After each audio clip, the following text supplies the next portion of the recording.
So mga tol, alam na nga po ng karamihan matapos inknockout ni Naoya Inoue si Luis Nery sa round 6 sa kakatapos lang ng laban nila kahapon sa Tokyo Dome. Mananatili pa rin po sa Super Bantamweight Division si Naoya Inoue at balak isunod ang top 1 contender sa Super Bantam na si Australian Sam Goodman at mukhang lalabas sa bansang Japan si Inoue.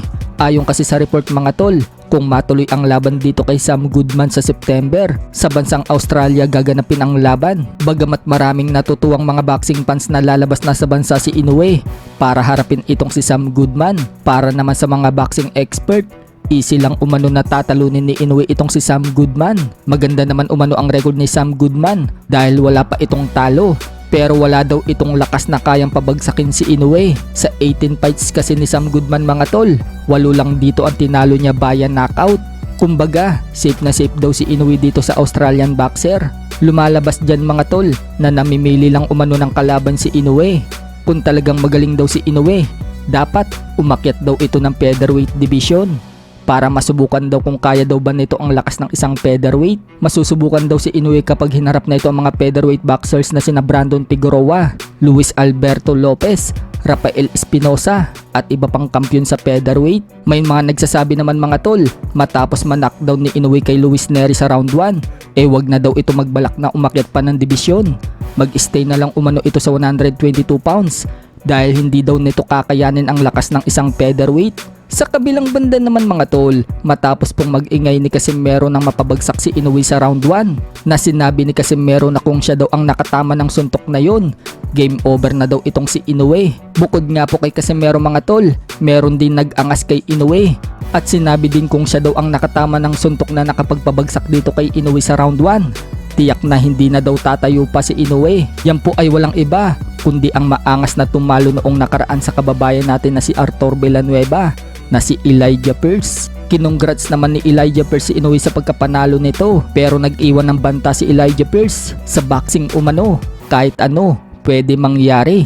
Tiwala si Elijah Pearce na kaya niyang talunin itong si Inoue. Kung matatandaan mga tol, maging si Casimero, matagal nang hinahamon ni Elijah Pearce. Samantala, may bago naman pong banat si Casimero dito kay Inoue. Sa latest post nga po niya sa kanyang social media account, sinabi niyang pinapahiya lang umano ni Inoue ang sarili niya. Sinasabi umano niya na kapag siya daw ang nakatama kay Inoue, good night daw. Lumaban na din daw sa kanya si Inoue dahil tinitiyak umano niya na matutulog sa kanya ang The Monster. At mukhang langit ang pupuntahan ni Inoue mga tol. Wika kasi ni Casimero, kapag natulog daw si Inoue, si San Pedro na daw ang gigising sa kanya. Nagpakitang gilas pa ng shadow boxing si Casimero at nag-footwork na parang sinasabi na hindi basta-basta tatama ng solid sa kanya si Inoue. Ayon naman sa mga analysis, mukhang may kalalagyan daw talaga itong si Inoue kay Casimero dahil yung nakapagpabagsak daw kay Inoue na lepok ni Luis Nery, yan daw yung madalas na pinapractice ni Cuadro Alas. Kapag yun daw ang nakatamang suntok ni Cuadro Alas, bagsak daw talaga si Inoue. Makabangon man daw si Inoue, hindi na daw yan lulubayan pa ni Casimero. Para daw kasing si Pacquiao si Casimero, once na bumagsak daw ang kalaban, hindi ka natatantanan. Pero magagawa lang daw yan ni Casimero mga tol kapag 100% daw itong kondisyon. Sa ibang balita naman mga tol, lahat nga po ngayon ng bantamweight champion, puro mga Hapon na. Matapos ma-upset ni Japanese Yusuke Taki ang kampiyon ng WBO na si Jason Moloney. Nakuha nga po ni Taki ang panalo via unanimous decision. Tagumpay nga din pong nadepensahan ni Takuma Inoue ang kanyang WBA bantamweight title sa kapwa Hapon na si Sho Ishida.